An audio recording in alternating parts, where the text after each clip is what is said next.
नमस्कार प्रेक्षक हो, दसऱ्यानिमित्त आज आपण खास पाहुणे आमंत्रित केलेले आहेत. आज आहे दसरा, प्रॉब्लेम सारे विसरा आणि आज आमंत्रित करूया सुभाष दादांना आपल्या स्टुडिओमध्ये. आज आपल्या सोबत आहेत प्रसिद्ध नृत्य दिग्दर्शक सुभाष नकाशे सर. सर, तुम्हाला मनपूर्वक शुभेच्छा, दसऱ्याच्याही खूप खूप शुभेच्छा आणि आभारी तुम्ही आज आपल्या स्टुडिओमध्ये आल्याबद्दल. आमच्या दोघांतर्फे म्हणजे सुभाष दादा आणि आरजे तेजस्विनीकडनं तुम्हा सगळ्यांना दसऱ्यानिमित्त खास खास शुभेच्छा. आज आपण सुभाष दादांचा सगळा प्रवास जाणून घेणार आहोत. काळा चौकी ते आत्ता फिल्म इंडस्ट्रीमध्ये म्हणजे मराठी हिंदी दोन्ही फिल्म इंडस्ट्रीमध्ये ते अक्षरशः गाजवत आहेत आपलं नाव. आणि त्यांचा म्हणजे शून्यातून त्यांनी सगळं आज साम्राज्य उभं केलेलं आहे. आणि एक मराठी कलाकाराला आपला अभिमान आहे की आम्हा सगळ्या प्रेक्षकांना अभिमान आहे की आज मराठी कलाकार आज 7 समुद्रापार गेलेला आहे, आपली कला जोपासत आहे आणि कलाच्याच निमित्ताने आपण या प्रवासात भेटलो आहोत. आज दसरा म्हणजे खरं तर सिंहोल्लंघनाचा दिवस आहे आणि रामाने जेव्हा लंका जिंकून जेव्हा ते परते म्हणजे अयोध्येमध्ये आले तेव्हा अयोध्या किती छान नटली सजली होती आणि किती म्हणजे असं नाही चौघडे वाजत होते आणि सगळे रामाच्या स्वागताला उत्सुक होते. आणि खूप असं तेव्हा सुद्धा त्या काळात सुद्धा नृत्याला एक फार महत्व होतं. नाही, नृत्य आलं की किती म्हणजे खूप जल्लोषात ते आपण बघू शकतो की कसं आपण ते पोर्ट्रे करू शकतो की किती आनंद असेल, आनंदोत्सव असेल. तर नृत्य पाहिलं की असं एक जे ग्रँडर तुम्ही उभं केलेलं आहे तेव्हा आम्हाला दरवेळी ते काही ना काही कुठला ना कुठला प्रसंग आठवतो. दसरा दिवाळी असू दे किंवा कुठल्याही चित्रपटांचं अवॉर्ड फंक्शन असू दे किंवा साधं मालिका चित्रपटातलं गाणं असू दे, त्या गाण्याला एक मोठा साज देण्याचं स्वरूप तुमच्या मार्फत आम्हाला मिळतं. त्याबद्दल आधी तुमचे आभार. सुभाष दादा, काळा चौकीपासून सुरुवात झाली ते आपण थोडक्यात घेऊया. सुरुवातीचा तुमचा प्रवास नृत्याकडे तुम्ही कसे वळलात त्याविषयी? खरं तर शाळेपासून थोडी आवड होती. शाळेतले म्हणजे इयत्ता 8वीत असताना मी पहिली वेळेस स्टेजवर परफॉर्म केलं होतं. मी जटायुवध नावाचा बॅले केला होता आणि त्यावेळेला बॅले कशाला म्हणतात काय माहित नव्हतं. शाळेत उभा डान्स करणार का, तर हो डान्स करणार म्हणून उभे राहिलो. तर तो खूप छान झाला, खूप अप्रिशिएशन मिळालं. त्यानंतर मग 8वी 9वीला आमच्या शाळेचा वर्धापन दिन होता, 25वा वर्धापन दिन काहीतरी. तर त्यानिमित्ताने खूप मोठं एक इव्हेंट झालं होतं, त्यात कोळी डान्स वगैरे केले होते. आणि हे सगळं करत असताना आदेश बांदेकर आमच्या शाळेचे, तर ते माझ्या 4 बॅच सिनियर आहेत ते, त्यामुळे ते सगळ्या कार्यक्रमांना असायचे. आणि कारण त्यांनाही कार्यक्रमाची आवड सगळी, RSP वगैरे हा सगळा विषय त्यांच्या एकदम जवळचा. आणि त्या परेडमध्ये त्यांनी आमच्या RSPची परेड, मी लीडर होतो, आमच्या बाबांना शाळेतून पहिला नंबर काढून दिला. आणि त्यांचं एक लक्ष होतं की अरे सुभाष छान नसतो, ते नेहमी म्हणायचे. खरं डान्सकडे वळण्याचा काही हेतू असा नव्हताच त्यावेळेला, कारण घरून घरचं कॉन्सेप्ट वेगळी होती. भावाचे क्लासेस होते, आमची एक अबुद्यानगरमध्ये NMK एज्युकेशन शाळा होती. शिवाय आमचं एक अबुद्यानगरमध्ये अबुद्या ट्रॅव्हल्स म्हणून टुरिस्टचा बिझनेस होता. त्यामुळे ते सगळं बघण्याकडेच कल होता. पण हे सगळं चालू असताना कार्यक्रम करता करता आम्ही कसं इकडे वळलो, त्यामुळे डान्स करेन असं काय वाटलं नव्हतं. पण आदेश नेहमी असायचं की नाही तू छान नसतो, तू छान नसतो. आणि मी काही एखादा कार्यक्रम केला तर मग तू त्या कार्यक्रमात येशील आणि मी तुला आपण काहीतरी करूया. मग त्यांनी 93ला मंथन केलं. तोपर्यंत मी काही मराठी शोज, गरजा महाराष्ट्र नावाचा एक शो होता, त्या शो मध्ये नाचत होतो. असे आवड म्हणून छोटे छोटे करत होतो. मग कॉलेज कॉम्पिटिशन केल्या, डान्सशी टच होतं. आणि घरातून होतं, घरी वडील चांगले नाल वाजवून वगैरे, म्हणजे कोकणात मृदुंगला नाल म्हणतात, तो मृदुंग वाजवून छान भजन वगैरे गायचे. हे मला थोडं माहित होतं, म्हणजे काका वगैरे, तर कदाचित त्यांच्याकडून ती कला आली असेल. आणि तोच एक पार्ट हळूहळू 90 नंतर माझी आई गेल्यानंतर थोडं काही गोष्टी इकडे तिकडे घडल्या माझ्या आयुष्यात. तर त्यात डान्सकडे थोडा वळत गेलो. मग जे काय मला थोडं काही टेन्शन येत होतं, मग डान्स करा एक रिलीफ मिळत गेलं. आणि तो डान्स चांगला होत गेला. आणि ते जे शाळेत दिसत होतं तेच कॉलेजला कॉम्पिटिशन मध्ये दिसत होतं, तेच परत स्टेजवरही दिसायला लागलं. आणि काय ना काय 2-3 शो मध्ये आदेशने पाहिलं होतंच. तर त्याने 93ला मंथन नावाचा कार्यक्रम केला. त्यात मी, उमेश बने, निलेश दिवेकर आणि सुनील फाळके आणि 4 जण त्याचा सूत्रधार म्हणून काम करत होतो. त्यात मग मी काही डान्स केले. मग काही दिवसांनी महेंद्र कदम जॉईन झाला, पंढरीनाथ कांबळी जॉईन झाला त्या शोला. हे सगळे नंतर आमच्या त्या शो मध्ये आले. आमच्या नंतर हळूहळू जसे निलेश गेला, पॅडी आला, सुनील गेला, महेंद्र आला, अशी ती टीम सगळी आमची होत गेली. आमच्या मंथन मधून अजित परब, अनुपम घटक, कमलेश भडकमकर, अरे वा. अंजली अच्छा. नांदगावकर, हे सगळे आपला अमोल बावडेकर, हा. ही सगळी आमची टीम होती त्यावेळेची. बरं. आणि सगळे आज उत्तरा केळकरांची हो, मुलगी सगळे मानसी प्रतिथयश केळकर, कलाकार सगळे आहेत. कलाकार आपल्या तिथून क्षेत्रात. आपापल्या क्षेत्रात मोठे झाले. आणि मग काय मग एवढून पाहिलं नाही. पाहिलं. 94ला अशोक गांडेंनी मंथन पाहिलं होतं. हा. आणि तिथून मग प्रसाद कावले मला एकदा भेटले होते. ते म्हणाले की आमचं मंगलगाणी करशील का. सुरुवातीला मंथन असल्यामुळे मंगलगाणी नाही केलं, पण मंथन मधून बाहेर आल्या मी जे आवाज की दुनिया सुरू केलं 94, 93, 94 त्या सगळ्यात चौरंग बरोबर आहे. आणि मग तो सगळा प्रवास एवढ्या वर्षाचा 31 वर्षाचा प्रवास आहे, तो सगळा मग डान्स मध्ये राहिला. हो, पण ते 500,000 कलाकारांना घेऊन करावं असं म्हणजे आपण बघितले डान्स क्लासेस मध्ये 15, 20 किंवा 25 फार फार तर 50 असे शोज पाहिलेले असतात, पण एकदम 500 आणि 1000ची झेप तुम्ही घेतलेली आहे. ते कन्सेप्ट कसा सुचला? काय झालं की आपण म्हणतो ना आयुष्यात, जसं मी म्हटलं Challenges. 90ला आई गेल्यानंतर माझ्या आयुष्यात काही घडामोडी झाल्या, त्यात मी डान्सकडे वळलो. पण त्यानंतर डान्सकडे असा फोकस वळलो की मला नेहमी काहीतरी क्रिएटिव्ह करावं असं वाटलं. शाळा कॉलेजमध्ये कोणतरी डान्स बसवत होतं, पण नंतर मी जेव्हा कधी स्टेजवर डान्स केला आज तगायत, तर मी फक्त बघितले आहेत. म्हणजे कॉम्पिटिशनला सिंग सरांचे ग्रुपचे डान्स पाहिलेले आहेत, इंदुमती लेलेंच्या ग्रुपचे डान्स पाहिलेले आहेत, सचिन मेस्त्रींच्या ग्रुपचे डान्स पाहिलेले आहेत, श्याम काळे त्यांच्या ग्रुपचे डान्स पाहिलेले आहेत. हे सगळं बघितल्यानंतर शिकवायला कोण नव्हतं. रमेश साळवी म्हणून कोरिओग्राफर होते, छान सुंदर कोरिओग्राफ करायचे. म्हणजे त्यांच्या डान्समध्ये एक स्टाईल वेगळी होती. म्हणजे आपण म्हणतो ना की आज जसं हिंदी फिल्म मध्ये गणेश आचार्याने काहीतरी मुवमेंट केल्या तर त्या साईन मुवमेंट होतात आणि लोक करतात, तसं फोक मध्ये रमेश साळवी करायचे, छान मुवमेंट बसवायचे. तर या सगळ्यांना बघता बघता बघता बघता एक स्वतःची वेगळी स्टाईल तयार झाली.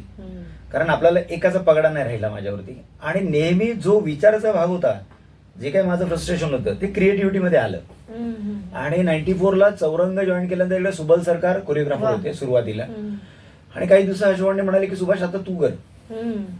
आणि मग आवाज की दुनियाचे सगळे डान्स तिकडे अशोक गांडेंनी जेवढे कार्यक्रम केले, मग आम्ही 99, 2001 खूप सारे आम्ही संगीतचे शो केले, गुजरात, सुरत, अहमदाबाद. तर त्या सगळ्या शोना मी जवळजवळ 100-150 डान्सर. होत काय होतं, जे म्हणतो ना आपण एक टेन्शन घालवायला आपण विचार करतो, तो विचार नेहमी असा व्हायचा की अच्छा हा डान्स असा केला तर काय होईल, असा केला तर काय होईल. मग त्याच्या असे खाली काही लोक वरती, असं तो भरणं नावाचा जो प्रकार आहे ना, की जोपर्यंत तो पूर्ण होत नाही तोपर्यंत असं वाटायचं नाही रे इकडे 4 जण पाहिजे होते, म्हणजे अजून छान वाटलं असं, अजून छान वाटलं असं. आणि ते स्वातंत्र्य नेहमी मला सुरुवातीच्या काळात अशोक गांडेंनी देत गेले.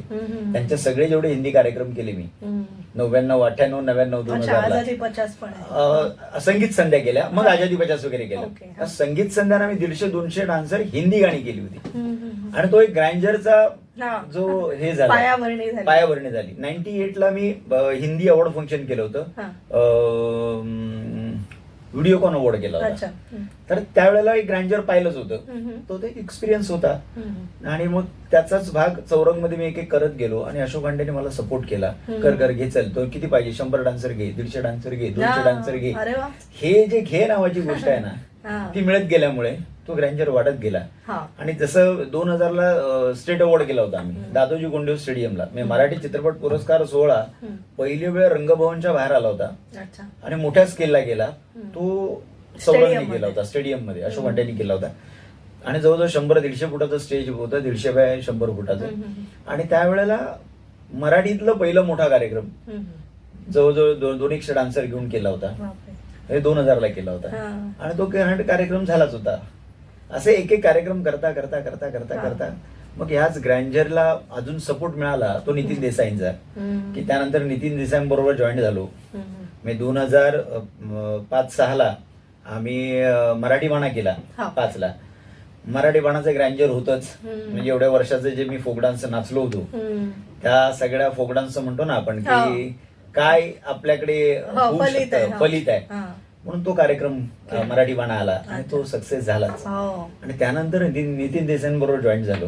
आणि मग जे काही कार्यक्रम केले आम्ही, मग तो शासनाचा 50व्या वर्षाचा सांगता सोहळा असेल, सुवर्ण महोत्सवी वर्षाचा सांगता सोहळा, त्यासाठी आम्ही जवळजवळ 3,000 डान्सर घेऊन केलं गेटवे ऑफ इंडियाला, सॉरी गिरगाव चौपाटीला. त्यानंतर मी त्यांच्याबरोबर रायगड फेस्टिवल केलं, त्याला 300-400 डान्सर घेऊन केले. आणि सर्वात मोठा कार्यक्रम त्यांच्याबरोबर जो केला, ज्याला रेकॉर्ड म्हणायला लागेल, तो श्री श्री रविशंकर, जो यमुना तीरी झाला होता. वर्ल्ड कल्चर फेस्टिवल होतं त्यांचं. आणि त्यासाठी नितीन देसाईंनी आधी म्हणाले होते 1 महिनाभर आधी यायला लागेल, पण नंतर काही प्रॉब्लेममुळे नाही शक्य झालं. ते 3-4 दिवस आधी मला तिथे बोलवलं आणि सांगितलं की अख्ख्या डान्सर्सचा 35,000 डान्सर, रोज एका दिवशी 11,500-12,000 डान्सर असायचे. असे 3 दिवस त्यांना येणं जाणं एंट्री सगळं हे राहणं खाणं त्यांनी होतं. स्टेजवर त्यांना आणणं, त्यांचा ऍक्ट करायला लावणं, त्यांना एक्झिट देणं, दुसऱ्या ग्रुपला आणणं, हा जो टास्क होता तो सगळा मग त्यांनी मला जबाबदारी दिली.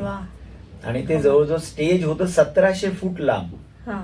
म्हणजे त्या टोकावर कोण माणूस उभा असेल तर या टोकावरून तो कदाचित दिसेल नाही दिसेल असंच होता. आणि या स्केलला म्हणजे असं होतं की 1800 भरतनाट्यमची लोक नाचली, 1800 एका वेळेला स्टेजवर उभी आहे. ती मागे गेली की 1700 कथ्थकची लोक आली, ती मागे गेली की 500 तैवानची लोक आली, ती मागे गेली की 200. असा तो सगळा प्रकार होता. आणि वेगळाच अनुभव होता. तो सर्वात मोठा कार्यक्रम केला. असं एक एक एक एक एक आयुष्यात कार्यक्रम मिळत गेले. त्यामुळे तो एक ग्रँजरची सवय लागली. त्यामुळे त्यांची नितीन सिरियल केली मी, छत्रपती शिवाजी महाराज, त्याचाही राज्याभिषेक सोहळा मी केला होता. तर असे जे पुढे आलेले कार्यक्रम सगळे आहेत ते ती सवय. आणि तो म्हणतो ना क्रिएटिव्हिटी, म्हणजे गाणं आले की थोडं सुचतं की बाबा हे गाणं असं असं असं असं झालं तर अजून छान वाटेल. आणि ती सवय लागली खरंच. आणि तुम्हाला सवय लागली आणि तुम्ही प्रेक्षकांनाही तशी सवय लागली की असं भव्य दिव्य आणि दैदिप्यमान असं काहीतरी पाहावं.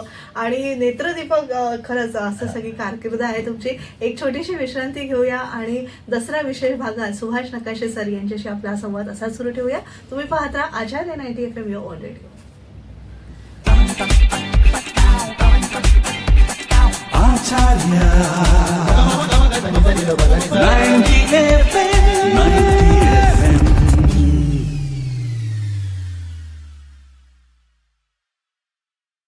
तुम्हा सगळ्यांचं पुन्हा एकदा स्वागत. दसरा विशेष भागात आपण खास सुप्रसिद्ध नृत्य दिग्दर्शक सुभाष नकाशे सरांना आमंत्रित केलं आहे. सुभाष सर, आता जेव्हा तुमच्याकडे एखादं गाणं येतं किंवा एखादा इव्हेंट येतो असं आपण म्हणूया, तेव्हा तुम्ही काय म्हणजे तुमचा इमॅजिनेशनचा ग्राफ काय असतो? कारण आधी ते व्हिज्युअलाइज करायला लागत असेल आणि मग ते गाणं पडद्यावर कसं दिसेल किंवा स्टेजवर कसं दिसेल ह्याचा आपण पोर्ट्रे करतो. तर तुमच्या मनात म्हणजे खरं ते नटराजाचीच कृपा आहे की त्यावेळी त्याला काहीतरी तुम्हाला सुचावं. आणि कसं असतं की चित्रपटाचं गाणं असेल तर त्याचा विषय काय गाण्याचा, म्हणजे समजा असं असतं की अच्छा विषय महत्वाचा आणि त्याच्या आधीचा सीन काय आणि नंतरचा सीन काय, ह्या दोन महत्वाच्या गोष्टी असतात. मग गाणं आल्यानंतर त्याच्यावरती आम्हाला एक ब्रीफ मिळते डायरेक्टर कडून की ते गाण्याकडे कसं बघतायत, तो चित्रपटाचा पार्ट म्हणून कसा वाटेल, अशा पद्धतीने पहिला विचार केला जातो त्याकडे. आणि त्यानंतर त्याचा विषय, उदाहरणार्थ रोमॅन्टिक सॉन्ग आहे तर त्या पद्धतीने ते गाणं शूट होतं. हा की बाबा अमुक अमुक आहे, इथून ड्रीम सिक्वेन्स मध्ये जातात आणि गाणं सुरू होतं, नंबर 1. दुसरं आहे की बाबा इथून गाणं या सीनच सुरू होतो, दोघं जण एका ठिकाणी बसलेले आहेत, बोलता बोलता बोलता गाणं सुरू होतं. असे काही सिच्युएशन्स असतात, त्या सिच्युएशन प्रमाणे गाण्याची स्टार्ट होते आणि मग ते गाणं त्या पद्धतीने डिझाईन होतं. काही मोंटाजेस सॉंग्स असतात की अख्ख्या पिक्चर मध्ये स्टोरी पुढे जाते, ती गाण्यातून जाते. मग आपल्याला काय करतं, सीन तसे वर्कआउट करायला लागतात की एकदा म्हणजे समजा त्या सिक्वेन्स अशी असेल की दोघांचं भांडण झालंय आणि दोघं वेगवेगळ्या ठिकाणी गाणी गात आहेत, तर ती तिचं हा याचं, पण मध्ये मध्ये काही सीन जातात की त्यात दोघं एकत्र छान भेटलेले असतात, कधी एकमेकाला फुल दिलेलं असतं, कधी कुठे पार्टीला भेटलेले असतात, कधी कुठे ते चौपाटीला गेले, अशा पद्धतीचं होतं. आणि कधी कधी एखाद्याकडे बघून वाटतं की हा मला मुलगा आवडतो, हा माझा किंवा ही मला मुलगी आवडते, ही माझी प्रियकर झाली तर काय होईल, किंवा आम्ही दोघं प्रियकर आहोत पण अजून एकमेकाला बोललो नाही, किंवा आम्ही दोघं प्रियकर आहोत कधी भेटूया, असं ड्रीम सिक्वेन्स असेल. त्यावेळेला तिथून ज्या सिच्युएशनला उगा तिथून ते ड्रीम मध्ये गेलं की त्यांचं अख्खं गाणं होतं आणि ज्यावेळेला सीन सुरू होतो परत तेव्हा ते एकमेकाशी बोलत असतात. अशा पद्धतीचं होतं. एखादा आता काही याच्यामध्ये लावण्या असतात, मग ते म्हणजे सिक्वेन्स क्लिअर असतो की ह्यामध्ये अशी लावणी करायची, मग त्या लावणीचा मागे पुढे रेफरन्स असं काय नसतो की बाबा डिक्लेअरच असते की आता लावणी करायची. अशा पद्धतीने मग जशी लावणी म्हटल्यानंतर लावणी जशी चांगली करता येईल, ज्या पद्धतीने पोहोचवता येईल त्या पद्धतीने. एखादा आयटम सॉन्ग असेल तर ते आयटम सॉन्ग का होतं, त्याची सिच्युएशन बघून ते गाणं, एकदा गाण्याच्या सिच्युएशन मध्ये आल्यानंतर त्याचे छान छान कोरिओग्राफी आणि त्या पद्धतीने डिझाईन होतं. आता जास्त होतं कसं की किती ग्रँड करायचं, परत तोच विषय की आता ते मी आतापर्यंत मी मिनिमम 16-20 डान्सर हेच मिनिमम गाणं केले.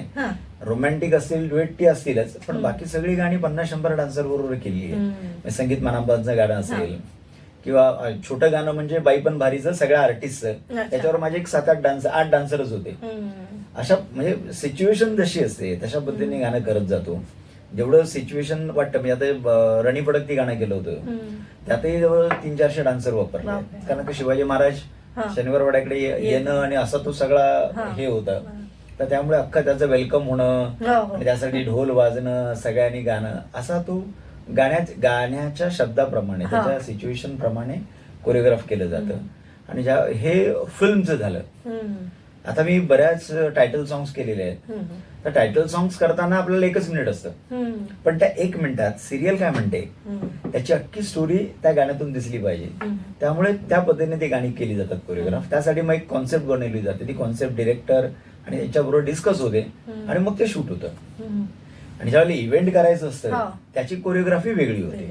कारण जेवढं ग्रँजर करू आपण, म्हणजे ते एकदाच लोकांना बघायचं असतं आणि ते ग्रँड बघायचं असतं. कारण अवॉर्ड फंक्शन्स असतात, पुरस्कार सोहळा म्हटलं की लोक त्याच पद्धतीने बघायला येतात. फक्त याचंही कॅल्क्युलेशन असं असतं की ज्यावेळेला हे फायनल होतं की चित्रपट पुरस्कार सोहळा यावर्षी करायचा असेल तर किती ऍक्ट करायचे आहेत, तर 5 ऍक्ट 6 ऍक्ट जे काय ते 6 ऍक्ट डिझाईन होतात, म्हणजे प्लॅन होतात आधी. मग आपण 1 ऍक्ट गणेश वंदना करूया, मग दुसरा ऍक्ट आपण एक रोमॅन्टिक ऍक्ट करूया, मग तिसरा आपण एक धमाल गाण्यांचा ऍक्ट करूया. असे त्याचे कॅटेगरीज होते. 90s सॉन्ग, म्हणजे जसं असतं तसं थीम वाईज जातं. त्याची प्रत्येक वर्षी प्रत्येक त्याला थीम बदलत जाते. आणि एकदा थीम लॉक झाली की त्याचा आम्ही ग्रँजर आमच्याकडून सुरू होतं. मग गणेश वंदना गेली तर बघूया तर ती काय किती मोठी होईल, कारण ओपनिंग ऍक्ट आहे. मग त्याला गणेश वंदना म्हणजे काय, तर ढोल ताशे हवे का, मग त्यात पंचारती हव्या का, मग अजून काय प्रॉपर्टी वापरता येईल, अशा पद्धतीचा विचार करत प्रत्येक ऍक्ट मोठा मोठा मोठा करत जातो. आणि त्याचं ग्रँजर जेवढं करू ती सवयीचा भाग आहे की ते आपल्या डोळ्याला छान दिसलं पाहिजे, त्याप्रमाणे त्याचं ग्रँजर आम्ही प्लॅन करतो. आणि जर का आपण थिएट्रिकल शो म्हटलं, जसं मराठी बाणा आहे, तर त्यात कोरिओग्राफ करताना तसं विचार करायला लागतो की हे रोज बघायला आवडलं पाहिजे, हे परत परत यासाठी आलं पाहिजे, हे आपलंसं वाटलं पाहिजे. अशा पद्धतीची कोरिओग्राफी. आता आम्ही आवारा हू केलाय, ते पण एवढं गोड आहे की सगळेजण आज त्याच्यासाठी हिंदी शो आहे असं वाटण्याचा, तर त्याची कोरिओग्राफी छान झाली. तर त्याच्याकडे त्या पद्धतीने बघायला लागतं. नवीन एक म्युझिकल मी घेऊन येतोच आहे त्या निमित्ताने.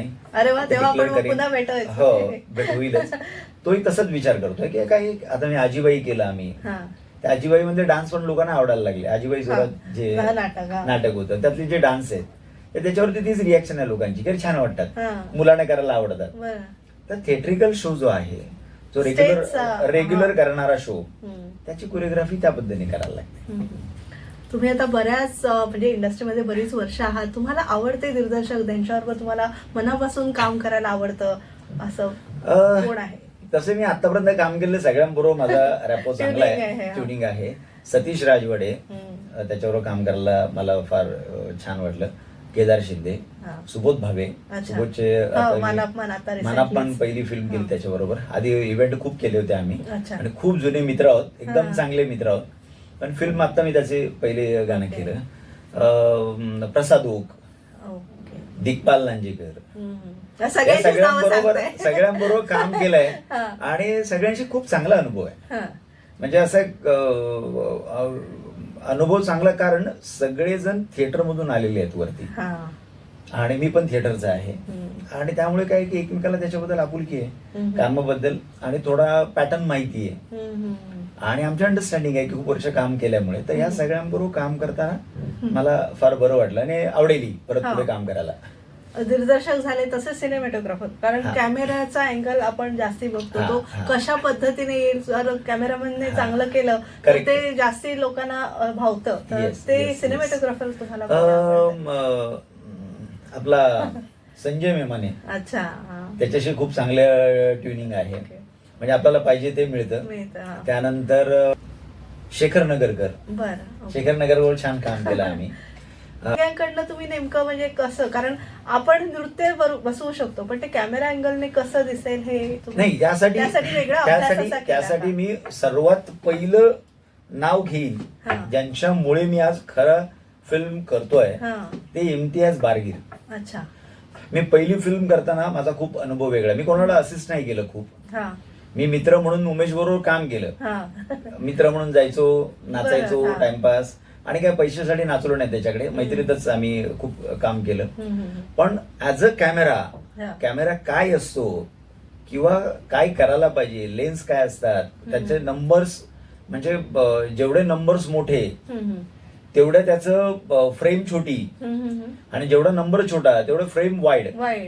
हे कॅल्क्युलेशन जे आहे ते इम्तियाज बारगीर सरांनी मला माझं पहिलं गाणं करताना त्यांच्याकडून मला सरीवर सरी नावाची फिल्म करत होते. ते करताना गजेंद्र अहिरे त्याचे डिरेक्टर, आणि तो किस्सा मला सांगायला आवडेल कारण कोरिओग्राफ झाल्यानंतर गजेंद्र अहिरेंना ते आवडलं गाणं. अरे मस्त कोरिओग्राफ केलं, छान कोरिओग्राफ सर. म्हटलं सर कॅमेऱ्याचं जरा बघा, मला हेल्प करा, कारण म्हटलं मी तसं काही केलेलं नाहीये, स्टेजसाठी काही इश्यू नाही. हो म्हणाले. आणि नेमकं त्या दिवशी शूटिंगच्या दिवशी त्यांना काहीतरी वेगळं काम आलं, आणि ते सकाळी म्हणाले सुभाष गाणं करून घे, माझी अर्जंट एक मीटिंग लागली आहे, त्यामुळे मला निघायला लागेल. आता ते निघाल्यानंतर मला आलेला प्रश्न हा की आता कॅमेऱ्याचं काय करायचं, आणि मला काही कळेना. आणि ते इम्तियाज बारगीरांना कळलं की अरे डान्स तर छान दिसतोय पण ह्याला लक्षात येत नाही. अच्छा, त्या गाण्यामध्ये भरत जाधव नाचलाय, संजय नार्वेकर नाचलाय, मला वाटतं सिद्धार्थ पण नाचलाय वाटतं, हे सगळे, अंकुश पण येणार होता पण काय असं वेगवेगळं ते गाण्याचा एक हे पार्ट होता. मला काहीच कळेना काय करायचं, काय सांगायचं तेही कळेना, कारण क्लोज घ्यायचा, वाईड घ्यायचंय, काय करायचं. इम्तियाज बारगीर म्हणाले तुम्हाला काय अपेक्षित आहे, तर म्हटलं सर आता असं हवं. मग त्यांनी सुरू केलं सांगायला की बाबा तुम्ही एक काम करू, इथे 50ची लेन्स वापरू, म्हणजे एवढी लोक येतील. मग आपण एकदम त्याला क्लोज हवंय का, मग आपण 75ची लेन्स वापरू.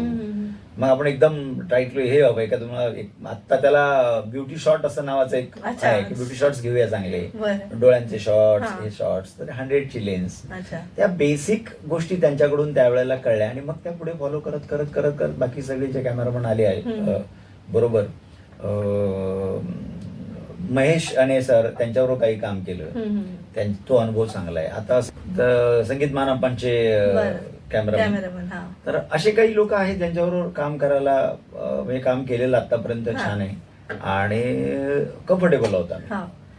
आणि आवडते नायक आणि नायिका की ज्यांच्यावर तुम्हाला नृत्य कोरिओग्राफ करायला फार आवडतं? सगळ्याच ज्यांच्यावर मी आतापर्यंत काम केलं, त्यातली जुनी नावं म्हणायला, जुनी नावं म्हटली तर मधुरा वेलणकर, भार्गवी चिरमुले, त्यानंतर आत्ताच्या टीम मध्ये सोनाली कुलकर्णी, पूजा सावंत, अमृता वैदेही, ज्या रेग्युलर माझ्या बरोबर काम करतात आणि बेसिकली नृत्य शिकलेले आहेत. प्राजक्ता म्हणजे ही टीम सध्या माझ्याबरोबर चांगली काम करते आणि आम्ही चांगले इव्हेंट करतो आहोत. आणि माझा अनुभव असा या सगळ्यांच्या बाबतीत की आतापर्यंत तसा मला कोणाचं काही हे नाहीये, कारण माझ्या काम करण्याची जी पद्धत आहे तीच थोडी, मला थिएटरचा त्यात फायदा होतोच, कारण स्टोरी, त्याची कॉन्सेप्ट, त्यामुळे त्यांनाही काहीतरी नवीन करायला मिळतं. त्यामुळे माझ्याकडे येताना त्या तयारीत असतात त्या सगळ्या आर्टिस्ट की आता काहीतरी नवीन करायला मिळणार आणि आपण काहीतरी आपला ऍक्ट. आणि ह्या सगळ्यांचं एक काय चांगलं आहे, ही सगळी टीम एकावर फोकस असते की माझा ऍक्ट चांगला कसा होईल.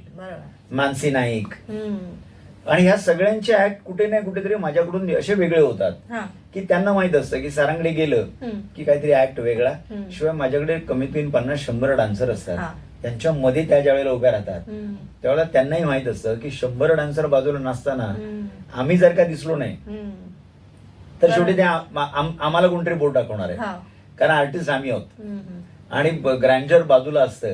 त्यामुळे माझ्याकडे येताना ह्या सगळी टीम खूप छान येतात, चांगल्या पद्धतीने काम करतात आणि खूप आनंदाने काम करतात. हो नक्की. सगळं सर छान छान गुडी गुडी आहे, पण तरी सुद्धा असं कुठला प्रोजेक्ट होता की जिथे तुमचा कस लागला की बापरे आज ह्या स्टेप्स मला जमतच नाहीयेत, किंवा ह्या ज्या प्रकारे तुम्हाला पोर्ट्रे करायचं होतं ते काही शक्य झालं नाही, असं कधी झालं? असं आतापर्यंत काही झालं नाही असं. फक्त कधी कधी काय होतं की डान्सर्स आपल्याला खूप हवे असतात आणि त्याची व्यवस्था होत नाही. मार्केटमध्ये अचानक एखादं इव्हेंट आलं आणि बाहेर काहीतरी इतर कामं आली आणि काही डान्सर्स अडकले आणि आपल्याला असं झालं की आता काय करायचं. म्हणजे आता डान्सर 100, 150, 200 डान्सर हवे आहेत आणि असे काही प्रसंग झाले आहेत की शेवटच्या 4-5 दिवसापर्यंत पण डान्सर्स होत नाहीयेत. आणि मी बीकेसी मध्ये शो केला होता, त्या श्रेयस तळपदेने परफॉर्म केलं होतं. पहिली वेळ अमृता आणि सोनाली दोघी एकत्र नाचल्या होत्या. त्या दोघींच्या एकत्र वाजली की 12 आणि त्यांच्याच लावण्या केल्या होत्या, पण दोघी एकत्र अशा आतापर्यंत कधी नाचल्या नव्हत्या. कारण त्याच्या मागे जवळजवळ 150-200 डान्सर होते आणि हा शो करताना मला जरा प्रॉब्लेम झाला होता. डान्स आणि सगळं सेट होत होतं आमच्या एक 10-20 जणांच्या टीमवर, पण ती टीम होत नव्हती ना. त्यावेळेला खूप प्रेशर येतं की अरे आपण जे डोक्यात ठेवलंय, डान्स कोरिओग्राफीपेक्षा तो डान्स जो डिझाईन होतो तो जर का झाला नाही आणि आपण कोणातरी प्रेझेंटेशन दिलंय की असं होईल, असं होईल, असं होईल, असं होईल, एवढे जण दिसेल, असं होईल, हा असं होईल, तसं होईल, आणि ते नाही झालं तर जो काय प्रॉब्लेम हुरहुर लागते, रुखरुख लागते. पण आज सगळ्यात टचवूड अडलो नाहीये. शेवटच्या 2 दिवस का होईना की टीम उभी राहते आणि शो सक्सेस होतो. नक्कीच. परत एक छोटीशी विश्रांती घेऊया आणि ह्या रंगलेल्या गप्पा अशाच सुरू ठेवूया. दसरा विशेष भागात आपण नृत्य दिग्दर्शक सुभाष नकाशे सर यांना आमंत्रित केलेलं आहे. तुम्ही ऐकत राहा आचार्य 90 FM युअर ओन रेडिओ.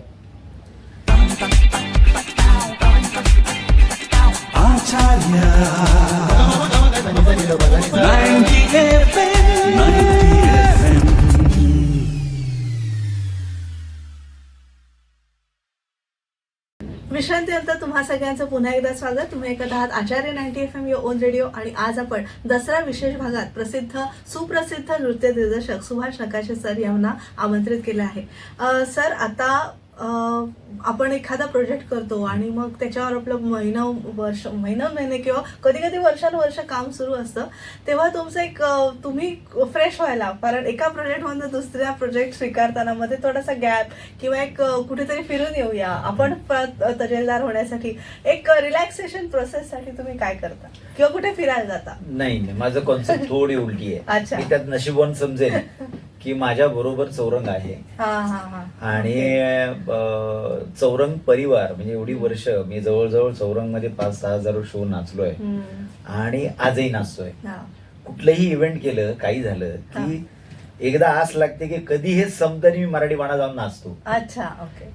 ज्या वेळेला मी परफॉर्म करतो त्या वेळेला मी रिलॅक्स होतो. म्हणजे मी फिरून रिलॅक्स नाही होत, तेवढा मी चौरंग मध्ये परफॉर्म करून रिलॅक्स होतो. म्हणजे असं काही मला कंपल्शन नाही आहे की बाबा मी जाऊन सगळे शो नाचले पाहिजेत, पण आज मी ते नाचणं म्हणजे माझा फिटनेस आहे, मी नाचणं म्हणजे माझा फ्रेशनेस आहे. त्यामुळे मी इमिजिएट जाऊन शो केला की मी फ्रेश होतो. म्हणजे त्यासाठी कुठे वेगळ्या डेस्टिनेशन जायची गरज नाही, कारण शोच्या निमित्ताने आम्ही फिरतच असतो. आणि रिलॅक्स नावाची गोष्ट तशी अजून डोक्यात नाहीये की चला आता खूप काम केलं, जाऊन रिलॅक्स होऊया. असं वाटतं की एक संपलं की दुसरं कधी सुरू होईल. त्याच्या आधी मी फ्रेश व्हायचं असेल तर नाचेन कधी, मग स्वतः नाचलं की वाटतं आपण फ्रेश आहोत, चला आता पुढचं काम करूया. नक्कीच. आता रियालिटी शो बद्दल थोडंसं बोलूया की रियालिटी शोची गरज आहे का, की त्यांना लगेच नेम फेम मिळतं मुलांना आणि ती भरकटतात, असं पण होऊ शकतं. म्हणजे दोन्ही त्यात बाजू आहेत. तर तुम्ही रियालिटी शो कडे कसं पाहता आणि त्याविषयी तुमचे विचार सांगा. रियालिटी शोची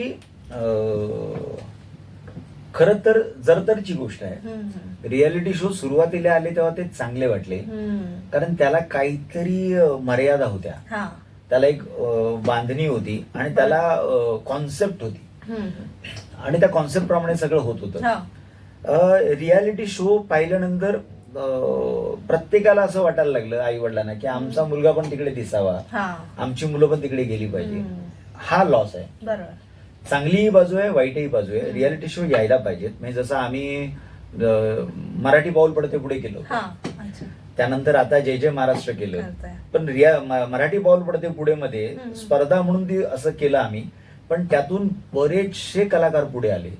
त्यातली काही नावं घ्यायला हरकत नाही. आज महाराष्ट्रात देवानंद माळी नावाचे मोठे शाहीर आहेत, ते आमच्या मराठी पाऊल मधून आलेले आहेत. अच्छा. म्हणजे त्यांचे ऍक्ट ज्यावेळेला, आता मी गायक नाहीये पण मी कोरिओग्राफर आहे, पण त्याच्या ऍक्ट डिझाईन करायची जबाबदारी माझ्याकडे होती. देवानंद माळी शाहीर म्हणून खूप मोठे होते, पण ती शेवटी स्पर्धा आहे. शाहीर म्हणून काय तुम्हाला लोकांनी ऐकायला पाहिजे ना शाहीर म्हणून. तर त्यांचे ऍक्ट, त्यांची पूर्ण फॅमिली, ते बायको, 2 मुली, मुलगा, ही सगळी फॅमिली त्यांची आमच्या बरोबर असायची आणि ते मी ऍक्ट डिझाईन करायचो. मग आज पहिले ह्याने गाऊ दे, मग तू गाऊन दाखव, मग ह्यांना गाऊन दाखवू दे, अच्छा हे चांगलं आहे, मग पहिले हे घ्या, मग हे जे करत गेलो. आणि आज देवानंद माळी खूप मोठं नाव आहे, मोठे शाहीर आहेत. त्यानंतर नितीश भारती नावाचा एक सँड आर्टिस्ट आहे, आज वर्ल्ड मध्ये काम करतो. तोही त्या मराठी पाऊल मधून पुढे आलेला आहे. आमच्या मराठी पाऊलचे दिग्दर्शक होते श्री प्रसाद क्षीरसागर. आम्हाला वाईल्ड कार्ड त्यांना, म्हणजे आमच्या स्पर्धेमध्ये नितीश अक्षर गणेश काढायला आला होता.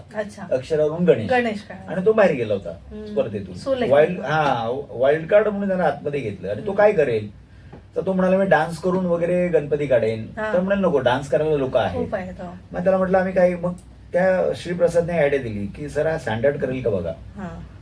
मग त्याला घेऊन बसलो, बा तू स्टँडर्ड कर. तो मी कधी काय केलंच नाहीये, म्हटलं कर. तर त्याचं स्टँडर्ड करता करता करता करता आज तो वर्ल्ड वाईड शोज करतोय.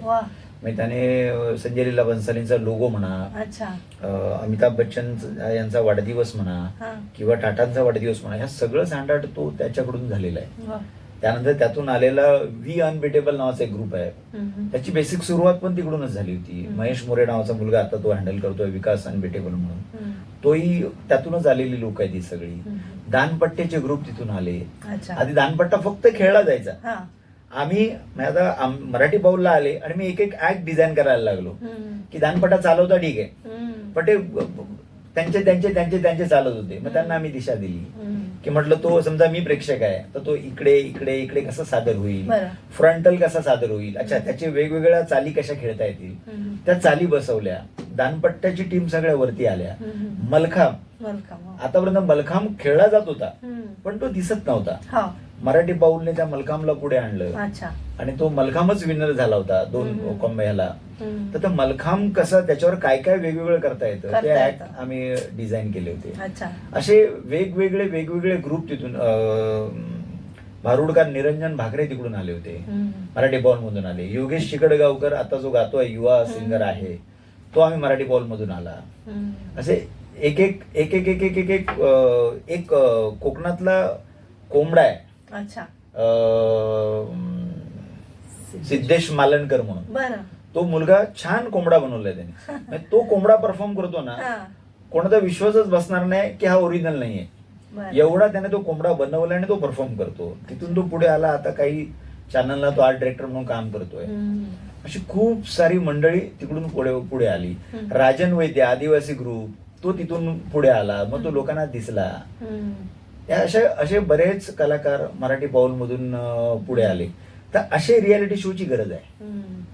अशी काही कला असेल तर लोकांपर्यंत येईल. पण आज जे स्पर्धा झाली आहे की सेम डान्स मी पण करतोय, तो पण करतोय, गाणी बदलतायत, प्रकार बदलत नाहीये. त्याच्या ऐवजी काहीतरी ऑप्शन आलं पाहिजे की प्रत्येकाने, आज कोणी कंटेम केलं तर त्याने सेकंड टाइम दुसरं काहीतरी करायला पाहिजे. कारण कंटेम्पररी डान्समध्ये ना एक फिक्स आहे की त्याच्या मुवमेंट नाही बदलत. आणि आजकाल त्या रियालिटी शो सगळा जो योगा, एरोबिक्स याच्याकडे जो वळलाय ना, त्याच्या कारण मग तो डान्स राहत नाही ना. म्हणजे ज्याला हे सगळं येतं त्याच्या मागे फक्त गाणं लावायचं, मग तो डान्स झाला. तर त्यात काही मजा नाही. अच्छा, एक गाणं केलं, त्याला स्टोरी होती की मला आईची आठवण येते, त्या अनुषंगाने गाणं. मग दुसरं गाणं बदललं, आता मला प्रियसीची आठवण येते. मुवमेंट नाही बदलत ना, मुवमेंट सेम राहतात. गाणं बदलतं, लोक टाळ्या वाजवतात, कारण लोकांनी पहिलं गाणं बघितल्यानंतर 2 आठवड्याने दुसरं गाणं बघतात. आज जग एवढं फास्ट आहे, आहे की आपण 2 मिनिटांत झालेली गोष्ट विसरतो. म्हणजे जी मुंबई काल रात्री झाले, काल संध्याकाळी झाले बॉम्बस्फोट विसरून दुसऱ्या दिवशी परत त्याच ट्रेनने प्रवास करते, ती ऍक्ट कुठे लक्षात ठेवणार की काल काय झालं होतं. तिसऱ्या दिवशी त्यांच्यासाठी तो वेगळा. अच्छा, दुसरी गोष्ट काय झालंय की लोक एवढी इमोशनल आहेत की अशा ऍक्टना इमिजिएट अटॅच होऊन जातात, त्यामुळे तेही टाळ्या वाजवतात. आणि हे सगळं बघून प्रत्येक आई वडिलांना वाटतं माझ्या मुलांनी असं काहीतरी करावं आणि त्या रियालिटी शो मध्ये दिसावं. ह्या पद्धती फक्त बंद झाल्या पाहिजेत. रियालिटी शो मध्ये वेगवेगळे विषय, वेगवेगळ्या डान्स स्टाईल आल्या पाहिजेत, जेणेकरून लोकांना काहीतरी शिकायला मिळेल. आणि पालकांना सांगेन की तुम्ही त्याच्या मोहात पडू नका. मुलाचं शिक्षण, त्याचं एज्युकेशन होऊ दे, त्याच्यावर एक्स्ट्रा करिक्युलर ऍक्टिव्हिटी म्हणून त्याला तुम्ही डान्स शिकवत राहा. हळूहळू हळूहळू त्याच्याकडे कल दिसेल, तो कुठले डान्स मध्ये इंटरेस्ट आहे का, त्याला कशात इंटरेस्ट आहे. तुम्ही जबरदस्ती करू नका. मला बरेच माझे मित्र म्हणतात, अरे सुभाष कुठे आहेस, काय म्हणलं, का बोला ना, काय झालं. तर आमचं काम आहे काय, तर माझी मुलगी ना सॉलिड नसते. अच्छा, कुठे शिकते का, टीव्हीत बघून सगळं येतं तिला. तर हा जो टीव्हीत बघून येणं जो आहे ना, हा रियालिटी शोचा भाग आहे. लोकांना वाटतं माझ्या मुलाला आलं, तर मग ते त्याच्यावरती फोर्स करायला लागतं. लहान मुलं कुठल्या तरी गाण्याने, सगळ्या प्रत्येक मनुष्य प्राण्याच्या अंगात रिदम आहे. ज्याला नीट चालता येतं त्याला डान्स म्हणजे त्याच्याकडे लय आहे. त्यामुळे ती मुलं थोडं एंटरटेनमेंटला होतातच. मिरवणुकीत नाचायला आपल्याला शिकायला लागतं का, नाही. आपण काहीतरी करून हलत जो काही नाचतो ते म्हणजे रिदम तुमच्याकडे आहे. लहान मुलं तशी नाचायला लागली की आई वडिलांना वाटतं की अरे आता ह्याला डान्स मध्ये करिअरच होऊ दे. तर असं नाही होत. मुलांच्या एज्युकेशनवर फोकस करा, कुठल्या तरी डान्स स्टाईलला टाका, शिकू दे, करू दे. शेवटी एज्युकेशन तसंच आहे ना, आपण लगेच पहिलीतून 10वीत नाही जात ना, दुसरी तिसरी चौथी करतो. सेम डान्सचं पण आहे, त्यात तुम्ही शिकत राहा, करत राहा. अच्छा, शिकायचं नसेल कोर्सेस आहेत, आणि शिकायचं नसेल तर कुठल्या तरी ग्रुपला अशा जॉईंट व्हा, त्याच्याकडे तो रोज नाचत जाईल त्याच्या वेळेनुसार, अभ्यासाबरोबर ते करत राहील. काही वर्षाने कळेल की त्याला त्यात चांगला नाचतोय आणि त्या पद्धतीने तुम्ही त्याची दिशा फायनल करा. त्यामुळे रियालिटी शो चांगलीही आहेत आणि वाईटही आहेत. आपण कसे घेतो त्याच्यावरती डिपेंड आहे. नक्कीच. आता भारतभर आणि देश विदेशात तुम्ही परफॉर्मन्स करता, तर लोकनृत्याला किंवा आपली जी लोकपरंपरा आहे, लोकसाहित्य आहे, लोकसंस्कृती आहे, ती आतापर्यंत तुम्ही टिकवून आणि त्याचं वृद्धिंगत करण्याचा वसाच घेतलेला आहे मी म्हणेन.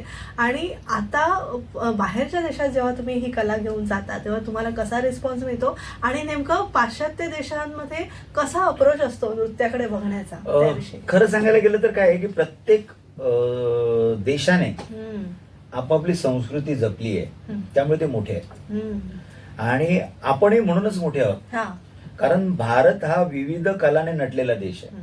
भारताचं जसं जसं राज्य बदलतं तशी तशी कला बदलते. ती कशा पद्धतीने बदलते तर तिचा फक्त पेहराव आणि भाषा बदलतो, आत्मा तोच आहे. तुम्ही महाराष्ट्रातले डान्स घ्या, तुम्ही राजस्थान मधले डान्स घ्या, गुजरात मधले डान्स घ्या, पंजाब मधले डान्स घ्या, त्याला एक वेगळा रिदम आहे.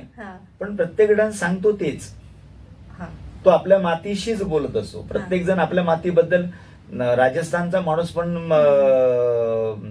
पधारो मारो देश म्हणतो, आपण पण आपल्या मातीशी म्हणतो, कोकण आपलंच असा, किंवा आपण जी काही गाणी, किंवा पंजाब मध्ये म्हणाल तर त्याच्या हे देश वीर जवानो का, तो त्याच्याशीच. म्हणजे भारतातली लोककला ही त्याला आपण म्हणतो ना, भारताच्या मातीशी एकरूप आहे आणि ती विविध रंगीबेरंगी आहे ती. त्यामुळे भारतभर, जगाच्या बाहेर कुठेही भारताची कला घेऊन जा, महाराष्ट्राची कला घेऊन जा, त्याला लोक अप्रिशिएट करतात.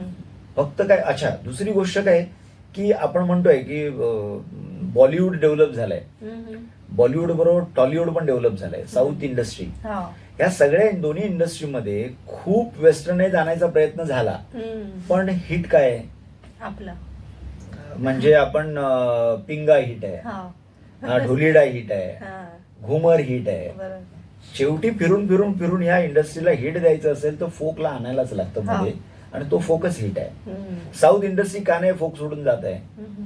किती मोठे पिक्चर करतायत, किती 500 करोडचा पिक्चर केला, पुष्पा 1000 करोडचा पिक्चर केला, पण सगळे परफॉर्मन्स फोकला धरून आहे, कारण त्याच्या बरोबर भारताची जनता आहे. त्यामुळे महाराष्ट्राची लोककला, भारताची लोककला, या लोककलांचा आत्मा एवढा आहे, स्ट्रॉंग आहे आपण म्हणतो आपली भूमीच देवांना मानणारी भूमी आहे. हा. आणि आपण किती म्हटलं तरी प्रत्येक राज्य घ्या, प्रत्येक ठिकाणी देव आहेत. आज आपल्याकडे 3.5 शक्तीपीठ आहेत. हो. आपण सिद्धिविनायक मानतो, बाबुलनाथ मानतो, हे सगळं सगळे तर बरं. तो अख्ख्या भारतात आहे. हम्म. त्यामुळे भारताची संस्कृतीच एवढी लोकसंस्कृती एवढी ग्रेट आहे की मी ज्या वेळेला बाहेर परफॉर्म केले, कदाचित आता पण आम्ही याला जाऊ नेक्स्ट अच्छा. मंथ मध्ये, कदाचित जपानला जाण्याची शक्यता आहे. वा. महाराष्ट्राची लोककलाच करायची आहे. हा. तर त्यामुळे काय आहे की आम्हाला जो आलेला अनुभव हा तेवढाच छान आहे की लोक अप्रिशिएट करतात. लोकांना ते कपडे घालून नाचायला आवडतं, ते कोळीची टोपी घालायला आवडतं, हा. कधी कधी फॉरेन मध्ये लोकांना नथ आवडते. हा. अशा काही छोट्या छोट्या गोष्टी आहेत की लोक खूप एन्जॉय करतात. नक्कीच. आता आपण देवादिकांचा विषय घेतलाच आहे आणि मला वाटतं बहुतांश गाणी तुम्ही आणि जय मल्हारचा उल्लेख केल्याशिवाय आपला एपिसोड हा पूर्ण होऊच शकत नाही. तर काय म्हणजे कशी निर्मिती होते तुमच्याकडून एवढं? त्याचं मी स्वतः एक चांगला डान्सर आहेच. त्याचं कारण काय की मी म्हटलं ना की मी जेव्हा नाचायला सुरू केलं तेव्हा अंगात एक कला होती, पण माझ्या आयुष्यातले जे काय आईनंतरचे विचार आहेत, जे मला काही डिस्टर्बन्स होतो, तो काढण्यासाठी मी खूप नाचलो. आणि त्याच्या माझ्या ह्या करिअरमध्ये जर का मोलाचा वाटा कोणाचा असेल तर या 9 दिवसांचा आहे, नवरात्रीच्या. कारण ज्या वेळेला हा माझ्या आयुष्यात प्रसंग आला त्यावेळेला माझा मित्र संदीप सातार्डेकर तो नवरात्रीत दांडिया घ्यायचा आणि तो खूप चांगला ढोल वाजवायचा. आता त्याने बंद केलंय, तो ढोल वगैरे काय वाजवत नाही, पण खूप सुंदर ढोल वाजवायचा. आणि त्याच्या एक त्याचे काही ठेके होते ते मला खूप आवडायचे, रिदम असल्यामुळे. तेव्हा मी त्याला ओळखत नव्हतो, तेव्हापासून तो आमच्या विभागात कुठेही ढोल वाजला, तो टिपिकल ठेका वाजला की मी ते ऐकायला जायचो. घरी विरोध असतानाही जाऊन गपचूप ऐकायचो, हा संदीपच वाजवतोय. एक पॅटर्न होतं त्याचा. तो 9 दिवस नवरात्री दांडिया करायचा ठाण्याला वर्तकनगर मध्ये. आणि ते 9 दिवस खूपच टेन्शन असल्यामुळे 6:30-7 वाजता तेव्हा सुरू व्हायचं दांडिया, लेटच लेट 7 वाजता. आणि त्यावेळेला 10ची परमिशनचा काही इश्यू नव्हता, तो 12 वाजेपर्यंत चालायचा. मी 7ला नाचायला सुरू करायचो, 12 वाजता 7ला पहिला नाचणारा मी आणि 12 वाजता बंद करणारा पण मी. आणि बाकी बिचारी तिकडच्या लोकांना मी ओळखत नाही, फक्त संदीपची टीम मला ओळखते आणि मी संदीपला ओळखतो. आणि मी एकटा नाचायला सुरू करायचो. आणि ज्यावेळेला संपेल तेव्हा थांबायचो. रात्री आम्ही ठाणा स्टेशनला येऊन थांबायचो, कारण ट्रेन गेलेल्या असायच्या. मग स्टेशनला जे काय मिळालं तर मिळालं, ते काय चहा पाणी खायचं, पाणी पिऊन थांबायचं. सकाळची पहिली ट्रेन घ्यायची आणि घरी यायचं. या 9 दिवसाने जो काय तयार झालोय आणि जे फ्रस्ट्रेशन सगळं काढून मनसोक्त नाचणं, त्यामुळे काय झालं की नेहमी काहीतरी करताना, नवरात्रीचं गाणं म्हणा, गोंधळ म्हणा, फोक कुठलाही, तर कधी कधी मी डोळे बंद करून गाणं ऐकलं फोकचं कुठलंही, तर मी सलग वेगळं कोरिओग्राफ नाचू शकतो. इथपर्यंत इकडे आहे तो फोक डान्स. खरंच देवीचे आशीर्वाद आहे, देवाचे आशीर्वाद आहे. खरंच खूप छान रंगतदार झाली मुलाखत आणि आमच्या प्रेक्षकांना नक्कीच आवडली असेल. आणि सर, तुम्ही दसरा विशेष भागात सहभागी झालात, आमच्या आचार्य 90 FM स्टुडिओत आलात, त्याबद्दल तुमचे मनपूर्वक आभार. प्रेक्षक हो, आपण दसरा विशेष भागामध्ये सुप्रसिद्ध नृत्य दिग्दर्शक सुभाष नकाशे सर यांना आमंत्रित केलं होतं.